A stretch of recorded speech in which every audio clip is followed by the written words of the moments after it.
Hello, everybody. This is Ciprian Borodescu, CEO at Morphle, and it's my pleasure to welcome you to our fifth webinar, How to Perform a Google Analytics Audit.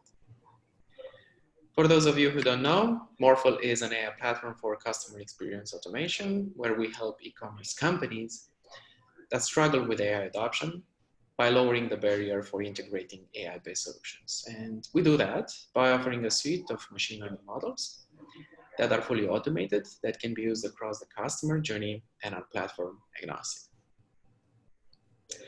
I'm here with Georgi Georgiev, founder at analyticstoolkit.com, owner and manager at WebFocus, and the author of Statistical Methods in Online A/B Testing. Georgi, I'm super excited to have you on our webinar series. Thank you so much for being here. Thank you so much for inviting me, Ciprian. I'm very happy to partake, and yeah, I hope it's going to be good information for your viewers. Awesome. So, well, I suggest we dive right in. Why don't you tell us a bit about yourself and jump straight into the presentation? All right.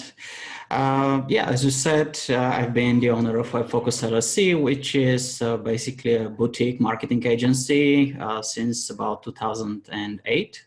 And we've done all kinds of online marketing activities during these years.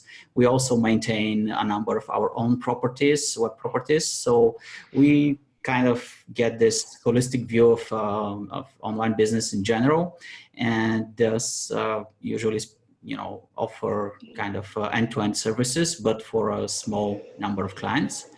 Our main service, which is like publicly oriented, is analyticstoolkit.com, and basically it is a software suite which allows you to automate certain Google Analytics tasks, and also has some pretty advanced statistical calculators, A/B testing calculators, which you can use to analyze online experiments.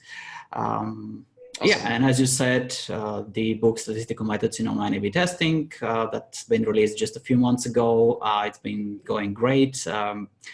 Feedback has been amazing so far. So if you're into that, you can check it. But for today, we're going to stick to a little bit of a different topic, namely Google Analytics, and focusing on data quality and how to make sure that the data you're working with can be trusted, the data is trustworthy and can be acted on without further concerns. So the topics we're going to cover includes the importance of quality assurance for data gathering, and the technical term for that is telemetry. So if you see that in some white paper or like a conference paper, that's the same thing basically.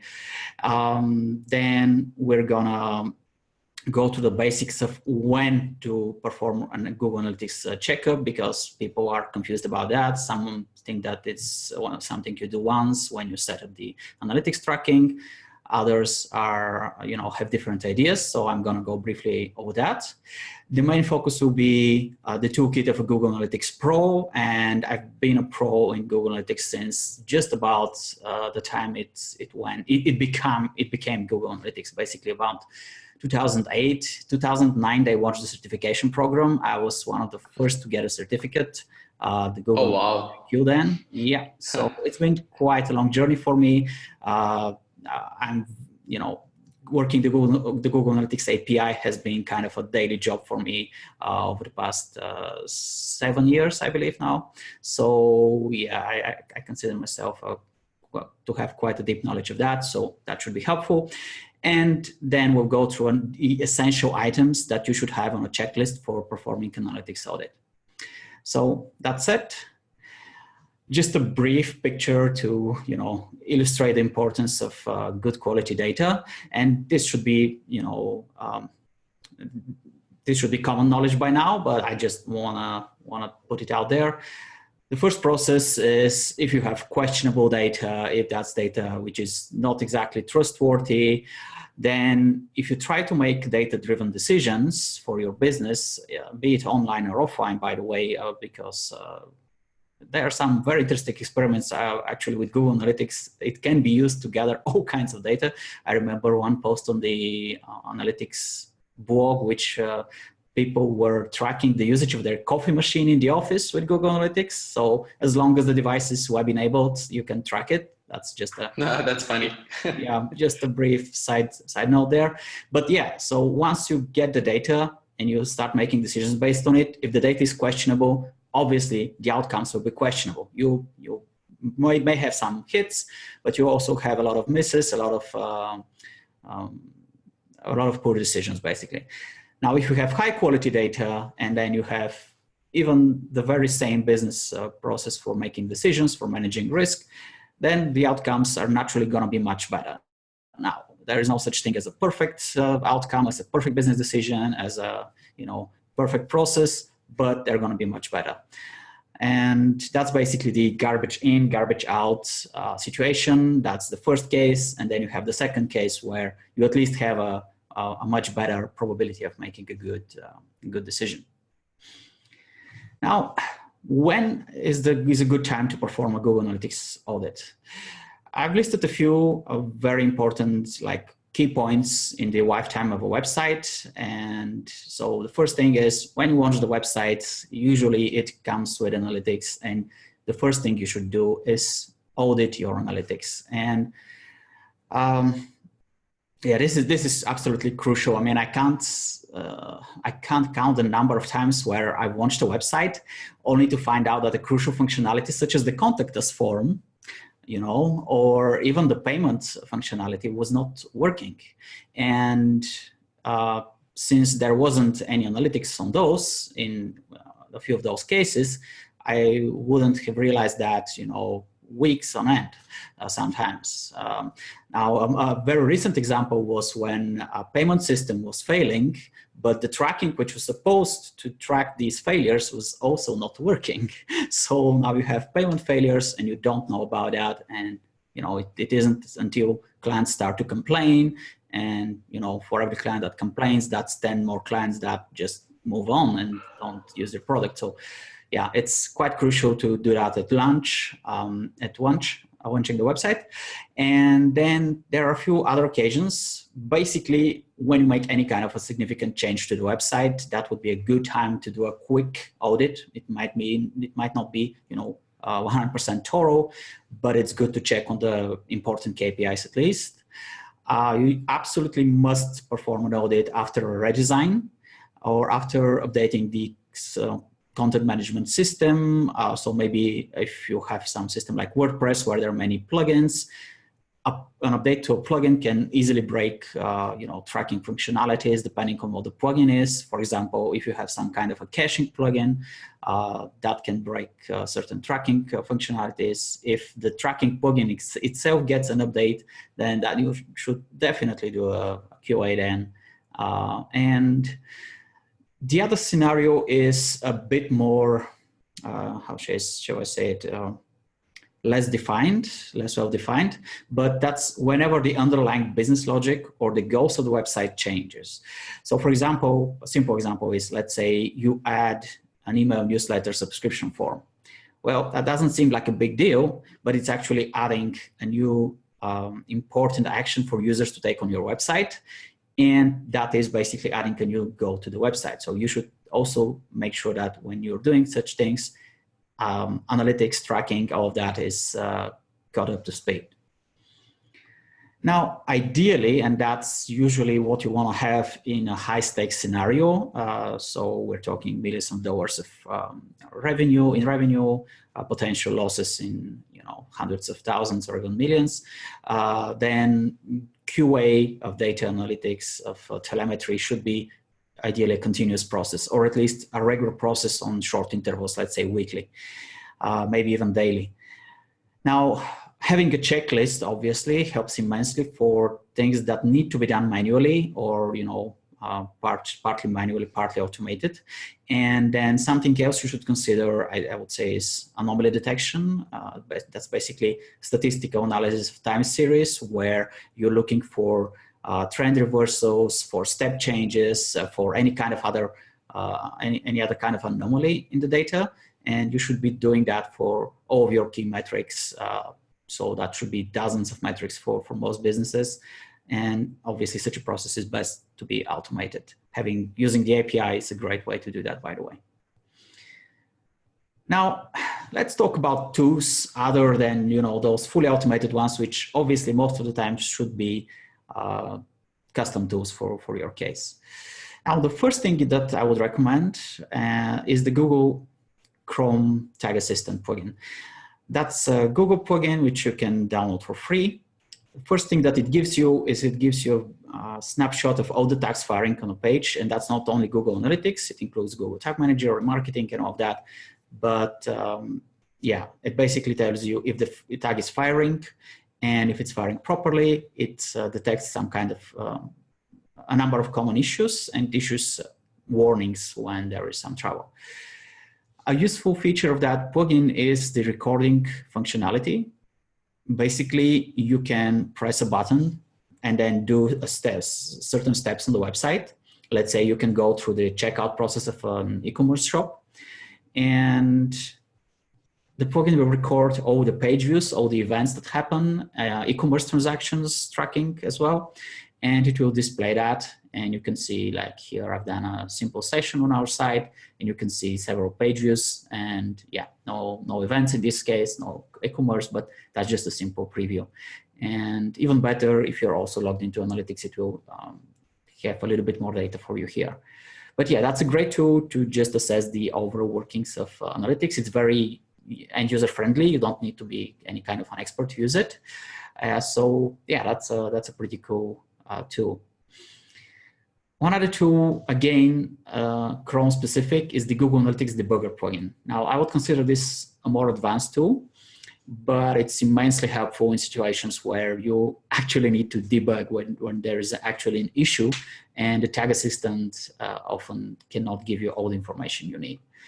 So what it looks like is it basically outputs what Google Analytics is doing in the background in the JavaScript console in your browser. So that will be with F12 on the keyboard.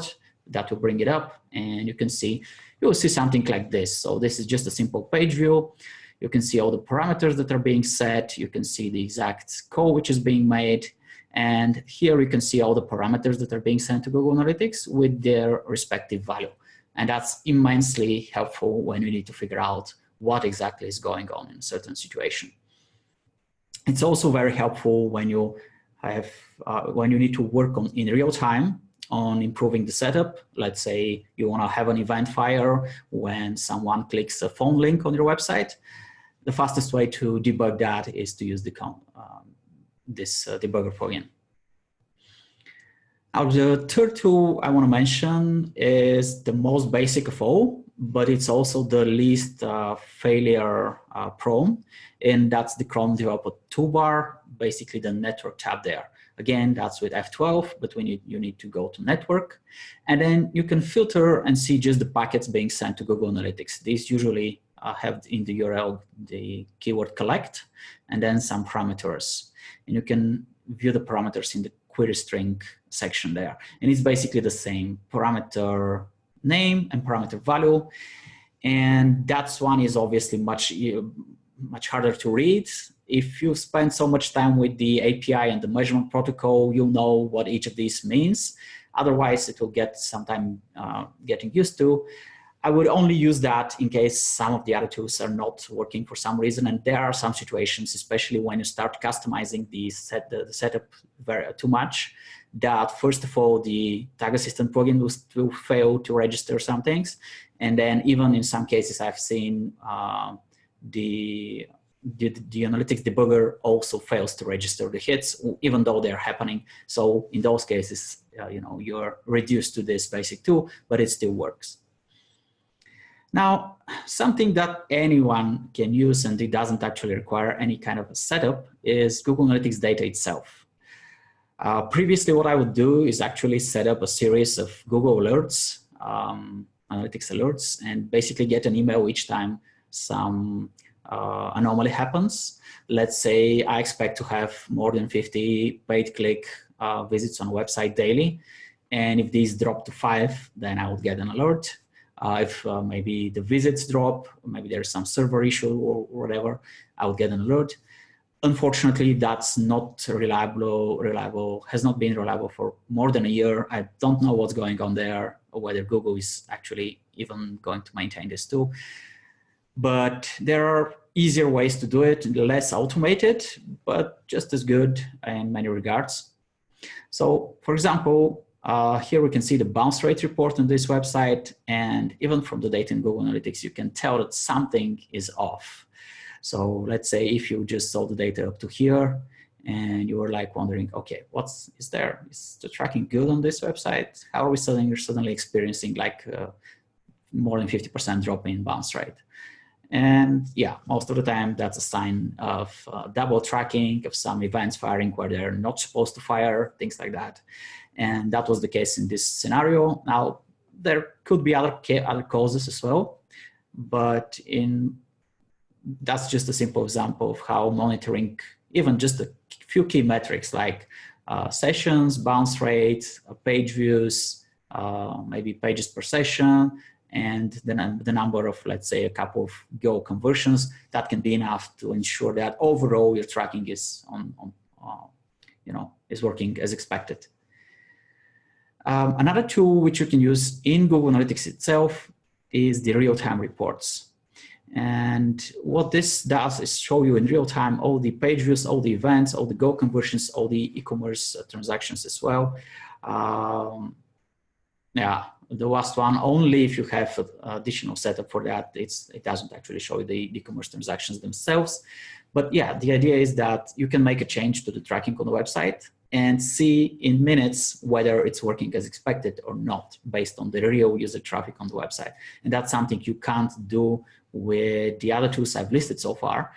And that can be immensely useful. For example, in one scenario, I was setting up a tracker and I accidentally put a wrong value for the cookie domain variable. And what that meant was that cookies were no longer being set correctly for Google Analytics, which completely broke the tracking back then. And I didn't notice it because, well, on my browser, I already had a cookie. And so when Google Analytics wanted to track, it could track because the cookie was already there. But for new visitors to the website, this was completely broken. And I wouldn't have caught it as quickly if I wasn't paying attention to the real-time reports. So I think that's a very nice feature that you should utilize whenever you're making changes to make sure to immediately QA and make sure that they're working as expected. Because, in the regular report, it could be up to 24 hours, maybe 48 hours for some reports for the data to gather there. And by that time, it may be already too late.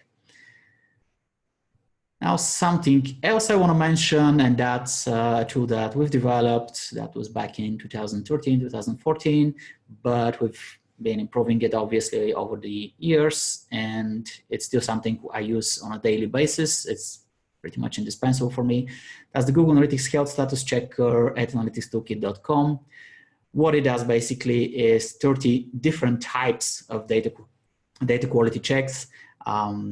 All but one are based on Google Analytics data, and they go fairly deep. Not all of them are even produce output. Some of these are silent and only output stuff when things are broken.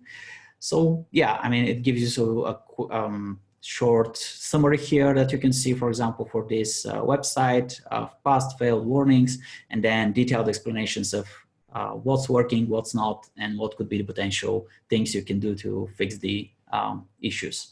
So yeah, that's something you can try. It's very useful if you need to do many such checks daily or weekly. If you're an agency, I'd recommend checking it out.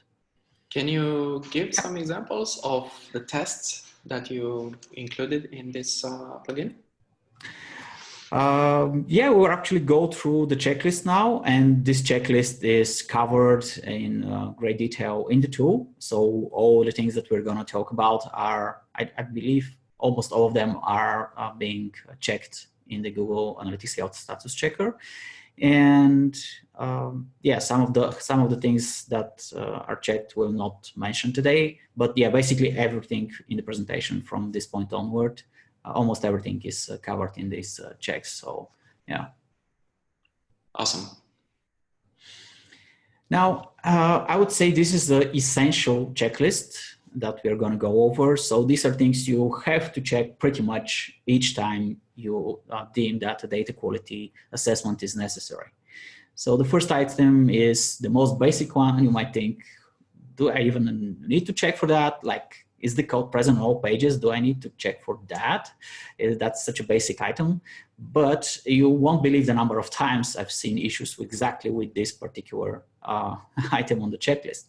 And it's especially a tricky situation if you have a big website, maybe a website which is managed by multiple departments. So you may have a corporate headquarters managing some part of the website, the marketing department manages another part, maybe they prepare custom landing pages, maybe they do some A/B testing, and especially if there is no central data management, no central department which is responsible for data gathering and data quality, then things can very easily go haywire. I've seen websites where we have tracking on 50% of the pages, then on 25% of the pages you have very, very outdated tracking, and then on the other, there's just no tracking because, you know, the person who set up the pages didn't ever think of putting any tracking there. And yeah, that's way more common than you can imagine. So by the way, can I ask you something? Based on your experience, what is the role in a company that, you know, should be responsible for Google Analytics audit? Is it a conversion rate optimization specialist or CMO or? Yeah, it depends on how big the company is and what how it works between departments. So in very large organizations, there would be a, you know, dedicated data analysis department, and you have people there which provide, let's say, internal services to the marketing department, to, you know, user design, to production and all that, client services. And so then obviously you have an entire department taking care of that. In smaller companies, usually that would fall on the marketing guys. That's my experience. Or sometimes because of some companies understand the very technical nature of tracking, that would be on the IT department. And I don't think there is a preferred way to do it. I think it depends on what kinds of specialists you have at hand. So if your marketing specialist is very good with Google Analytics, with tracking, with data analysis, then probably it's better for him to handle that instead of a developer who, you know, can be a great developer. They can understand their databases very well, and HTML and you know, whatever backend language is being used for the website. But, you know, if they have zero experience with Google Analytics and tracking, that's, you know, not ideal. Yeah. Finally, and that's not their job, the day-to-day basis job. Exactly. And finally, in some cases, I see the role being outsourced to marketing agencies, CRO agencies, and the like. And that's kind of natural, especially for smaller businesses, because when they outsource part of their marketing or part of their A/B testing, UX, and all that, usually these agencies have specialists either on payroll or, you know, on a consulting basis, and they have procedures for these things. So most CRO agencies I've worked with, they have in their onboarding procedure, Google Analytics Audit or whatever other system is being used, but it's most of the time it's analytics. That's basically a routine part for them. So yeah, procedures are in place and all that. And that's a good choice for smaller companies for sure. And even for some big companies, I mean, because an agency, as you know, Ciprian, can work with dozens of clients across many different niches, and they have a much wider view of the market, of the best practices in analytics, in other than you know, even a medium to large organization, which is, however, focused entirely on its own use case and doesn't have the perspective and the experience. So yeah. Yep, makes sense. Mm-hmm. All right. Now for this, I would recommend a tool like Screaming Frog, which can crawl the website, and you can set up specific rules there to monitor for the presence or absence of given strings, of given pieces of code. And that is like a good first step. Some warning signs that you can use to judge whether you have some issue is, for example, if you have any kind of ad campaigns, most of the times that would be Google AdWords, but also Bing, Facebook, anything like that. If you see high discrepancy between ad clicks and sessions, namely you have less sessions than ad clicks, that's a sign that you have some tracking issues on the website, and that's easy to detect. And then there is, in classic Google Analytics, which some sites still use, you would have an unusually high percentage of self-referrals, and that's a warning sign. And currently, with the current version, Universal Analytics, then you would see a very high percentage of direct non-traffic, basically undefined traffic, going to landing pages which are deep into the structure of the website. So that's not the home page, and not, usually there will be one or two other pages which are natural entry points for users, that would not have a identified traffic source. If you see that, that can be a sign for tracking issues as well. The second item on the checklist is kind of related to the first one, but it's a bit different. And that is ensuring that the Google Analytics code that you're using across the website is uniform. Now, as you know, Ciprian, there are many ways to implement Google Analytics. So we have, nowadays, we have GTM and all kinds of other tag management solutions. We have hard-coded G tag, which is kind of the newest way to implement analytics. You have hard-coded either universal or classic analytics. You have various plugins like WordPress plugins and the like for doing that for you. They can either implement GTM containers for you or hard-coded tracking for you. And on a big website, especially where you have many different subsystems operating, that can become an issue very quickly, because for some system you might have a hard-coded implementation, for another you might use GTM. For landing pages, you might be forced to use, G tag or some native solution for the platform that you're using. And if you don't keep track of that and don't make sure that the settings that you're using for tracking are consistent across all of these, then that can quickly lead to some significant data issues. Most of the time that would come from having two different libraries present. So you would have the Analytics.js library, which is the Universal Analytics one, and the GA.js library, which is the classic one. And these two don't mix at all. So you don't want to have page views being tracked with one library, and then when the user moves to another section of the website, then it's switched to a different library. You want to have this consistent across the website. And basically the easiest way to ensure that is, if it's possible, to have some kind of a tag manager solution. That's kind of the use case for tag management, obviously. But if that's not possible, then monitoring and making sure that all of these different website sections are working under the same Google Analytics code base is quite essential. Now, the third item on the track list is something I see all the time. That's double tracking. And basically, in the classic scenario, that means that more than one page view would trigger in Google Analytics, would be registered in Google Analytics, when the user only saw one page of the website. So it's very common when people are migrating from one implementation of analytics to another. So they would leave the old hard-coded Google Analytics code on the website, and they would swap GTM or G tag or something else on top. They would maybe use a plugin, to streamline the process and just forget about the old code. And so what it does is any kind of metrics that is page view based is basically rubbish then, because the number of page views are off, pages per session are off, bounce rate is off, time on site is off, and yeah, it's a mess. It's a complete mess. You can't do user path analysis and all that. So that is actually a very common issue. I would definitely include it in a checklist for this. Now, the soft variant of that is to have not double tracking of page views, but have events which fire without user interaction. And these events do not have the non-interaction flag set to true.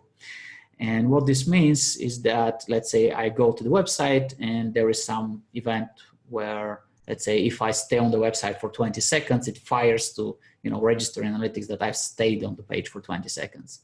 And if it doesn't have this flag set up, then that will no longer be a bounce session. And maybe that could be scroll tracking. So if I scroll 20% of the web page, it fires. And again, the bounce rate will be affected. Now, in some cases, that's a desired effect. But if you want to have, your bounce rate mean what bounce rate classically means, so the user just saw one page and bounced, then you cannot allow that. Here is what your data might look like. And by the way, this is the tricky variant where only some pages of the website are affected. So overall, the bounce rate is not too bad, like 16%. It's on the low end, but it's not unrealistic for certain business cases. And here we see that on some pages it's fairly high, 72, 54, 97, and so on. And there are certain pages where it's very close to, it's single-digit numbers. In many cases, it would actually be like 1% or 2%, which is ridiculous. But I've seen many cases where that's the case, and it persists for months on end. And yeah, I mean, that's even in cases where the Google Analytics data is actively used. It's just people don't understand that that's an issue. So that would be a warning sign I'd be looking at. And as you can see, I've opened here the landing page report. That's a good place to check for that. Now, number 4 on the list is just making sure that the data you are acting on actually represents the users you want to measure. And there are 3 basic points here. First is the host name. So unless, maybe you don't know that, but Google Analytics will track sessions and users and events and page views regardless of where it is placed. So the fact that you that you enter your domain name in the view settings has no bearing on Google Analytics on how it gathers data. If, for example, I go to your website and get your tracking ID, and I swap that ID on one of my own websites, you start tracking my website. And that's information that's gonna come into your Google Analytics. That's how it works by design. So most of the time, nobody will do that to you, but sometimes you do that to yourself. So for example, I've often seen test websites or staging websites being tracked in Google Analytics. And especially for organizations where there is like a team of 12 developers and all that, if they suddenly start, making, let's say, 5 transactions per day as test transactions because they're working on the checkout, even for big websites, that's a big pollution for their transaction data, for their revenue data. Even if number of sessions and number of page views is not that big of a deal, that 12 developers are hitting the website, registering sessions. For transactions and for other Go conversions, this can be huge, even with very small number of users. So excluding this is crucial, and checking for that is crucial. Now, another way to prevent such traffic from entering analytics is if there are fixed IPs that your office is using to access your website, your developer shop is using to access your website, these should be excluded, and this can easily be checked from the view filter settings. And finally, this is you always want to have one view which tracks everything, but for main reporting, you want to only consider the markets that are important for you. And while there are many businesses which operate internationally, there are many who only serve users in a specific location. Their business is physical and they cannot go outside of those boundaries. So if you're only serving users in the USA, then why are you analyzing views which have like 10% visitors from India, 5% from Russia, and maybe 10% from Europe? Why are you doing that? That doesn't really make any sense. So that's a basic check that I would make for any client. And here is, that's a brief example of what happens when you don't limit which host names Google Analytics tracks. You can see here Google Translate is coming in. That's not necessarily bad. You might want to keep that, but traffic there will behave quite differently. You have Google Web Cache also serving your website, and that's being tracked in analytics. And then you can have local hosts, so a developer is operating on the website on a local machine, on a copy of the website on a local machine. And then you have like testing.somedomain.com and staging.somedomain.com. And as you can see, even though the numbers here are small in terms of sessions, like these are 0.00 some percent, if there are like 10 transactions here each, for so many sessions, that's going to be a huge impact on the transaction rate and the revenue that you will track. Now, finally, final item on the checklist, that's everything that has to do with tracking the meaningful actions that your users perform. So that's basically goal tracking and e-commerce tracking. You should have a goal for each meaningful action of a user on your website, and that doesn't mean only actions that you can, assign revenue to immediately, like directly. For example, for e-commerce websites, you shouldn't have just one goal tracking, purchases. You should have goals for add to cart, add to wish list, reaching the checkout, phone clicks if you have phone lines, support lines, and all that. Also, most of the time there would be a newsletter subscription to track. All of that, all actions that you want the users to take on the website basically should be a goal. And then it's very important to have funnels for your goals, basically to be able to see how the user moves from step to step. And that's really crucial if you are intending to do any kind of user experience or CRO work. Having this data and having history for this data, not only from the date that you hired the agency, is absolutely crucial and very, very helpful for the agency, because they don't need to wait, let's say, 4 weeks for some baseline data to gather. So then whenever they start to implement, let's say, best practice changes, or maybe they start A/B testing, they don't need to wait to have some baseline to compare to, because sometimes changes are made that do not go through A/B testing, and having historical data is crucial there. And a final item here is just take a moment and compare the overall number of e-commerce transactions and the revenue that is going through your backend systems with whatever is being tracked in Google Analytics. Because it's so many times I've seen people, online shops especially, where the numbers just don't match and they don't know it and they still act on those numbers. And yeah, it's not pretty when that's the case.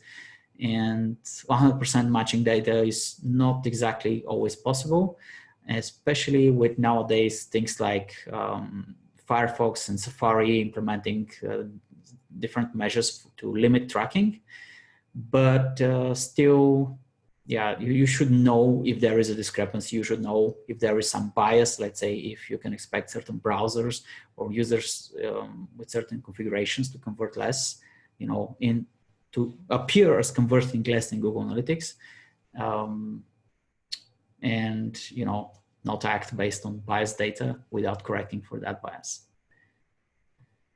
A few items that you might consider if you want to expand your QA process. Obviously, ad campaign tracking is very important. Internal site search tracking is very easy to set up most of the time and can produce quite a lot of insights. Site speed tracking, crucial for improvements in performance, in the performance of the website. Content groupings are very useful for any kind of UX work. Custom dimensions and metrics, that's obviously, depends on your use case and all that. So if you can go through the first 5 items and cover them, and you want to make your process better, then consider covering these as well. And to your question, Ciprian, all of these are covered in the Analytics Toolkit 2, except for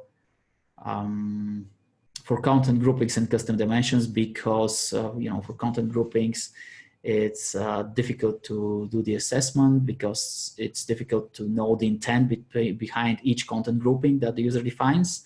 And similarly for custom dimensions and metrics, the best an automatic tool can tell you is, yeah, there is a custom dimension and it's gathering data, or there isn't a custom dimension.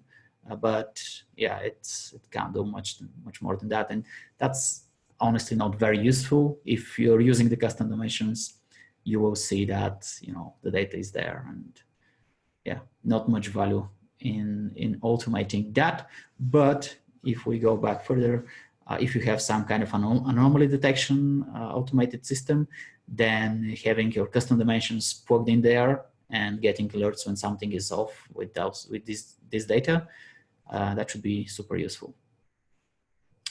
So yeah, just a quick recap. Good data leads to good decisions. So try to make sure that your data is good, and try to incorporate the quality assurance of data gathering and reporting.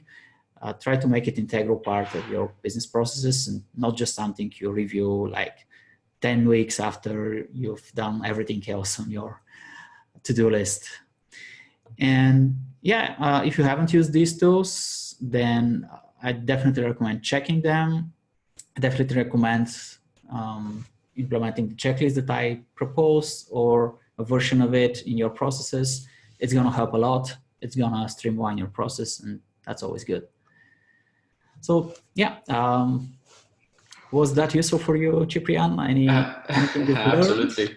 This is amazing. I mean, but I realize this is really hard work, and it's not something that you do once. You actually have to repeat that, like you mentioned. Yeah, it would depend obviously on what's at stake. So in some situations, it's fine to do that once a week or once a month. It can be done manually in an hour or two. If you're just covering the main metrics, it can even take 15 minutes. But that's 15 minutes, which is saving you a lot of long hours than maybe cleaning data or trying to augment data which is missing and it cannot be recovered. That's something people often don't understand, how fragile the data is. Like if event is missed by analytics, there is no chance you get that event back in. And if something is tracked in analytics, you cannot remove it from analytics afterwards. And obviously there are ways to filter the data with custom segments and all that. But then you have sampling, you have much slower reporting. Then if you go 2 years in the future and you want to do a time comparison, you need to have notes that something happened in March 2018, and you need to, it's a mess. It's a mess, exactly. Absolute mess. Yeah. Any painful, I actually wanted to ask you this, any painful or funny stories that you can share? Funny, I wouldn't say, and painful, yeah, quite a lot. As I said, I've seen like almost all setups that I review, and I've done probably hundreds of these audits, and it's ranging from like mom and pop shops to multinational corporations. Almost all of them had at least one significant issue, at least one. Now, for some, it would be like red all across the checklist, but almost no one was without a significant issue. So yeah, if you think you are immune from that, I would highly doubt it. Now, if in terms of stories, I can share an anecdote about an A/B test that we did, which that was a few years back. We were testing on a website where the user could either go through pay directly for the service. It was a subscription service or recurring payment, or they could sign up for a free trial. And then after a certain number of days, if they were happy with the trial, they would start to be charged for the service. And so basically the test was trying to, the two options were available, both of them for end users. And the test was trying to test if pushing more users towards the trial will actually increase revenue per user. Obviously, the hypothesis was that, okay, if users can experience our product and we know our product is good, then they should be more likely to stick with us other than, compared to just pushing them to pay now, and they, without ever getting to see the product in depth. And we did this test. It was, properly done statistically, properly analyzed. And it turned out that pushing the users through the trial didn't work well. And so, we dropped that and we didn't implement it, only to find out like a couple of weeks later, or during one of these routine data audits, that we've been missing quite a few transactions. And these weren't random either. We were missing exactly transactions which should have been registered from users who went through the trial. So basically the test was like a couple of months, and for a good 3 to 4 weeks of those, users who went through the trial actually didn't register in analytics when they paid. And you can imagine what that, you know, did to the test. So we had to go back. We had to kind of, you know, because we didn't want to redo the test, because that's another couple of months of, you know, just losing money basically. And what you only redid the calculations, right? Yeah, we redid them. We compensated for because we couldn't exactly attribute, but we did an estimate with the, you know, uncertainty bounds and all that. We said, okay, this is the most likely value that should have been reported if everything was working correctly, based on the other, you know, periods before and after, which tracking was working well. Hopefully, not hopefully, but luckily. And yeah, so finally the decision was actually reversed. So we went in and reversed the decision. We implemented the process which pushed the users through the free trial. So completely. You got lucky. You got lucky. Well, yeah. I mean, that issue could have easily remained undetected, because as you can imagine, that's like hundreds of transactions. Only a small portion of them was affected, and yeah, it's very easy to miss something like that unless you have rigorous data quality assurance processes in place. And yeah, luckily we did back then. Yeah. And what I can share from my side, even when you do machine learning or deep learning, if you did, like you said, if you have data in or garbage in, garbage out. For example, at one point we had to classify some product images, and you know, long story short, some images had a white vertical line, just 1 pixel, but it was kind of naked to the, almost invisible to the naked eye. And the model basically learned to identify those images with the white vertical line, instead of classifying images based on the object that they represented. So yeah, this is a common mistake and a common occurrence in the deep learning, especially in computer vision. You have to be really to pay attention to the kind of images you process. Yeah, you want to make sure that it's the object on the picture and not the angle at which the object was photographed. That's, you know, absolutely counted by the stats. Right. Awesome. All right. Thank you so much, Georgie. Thanks for having me, Ciprian. But yeah, I mean, I'm happy to answer any questions that maybe your listeners would have after that. I think the screen should have showed my contacts, and they can always, you know, reach out to you. And I think it's a good thing whenever you're trying to make a decision, such as, you know, whether to use Morpho for your e-commerce web shop.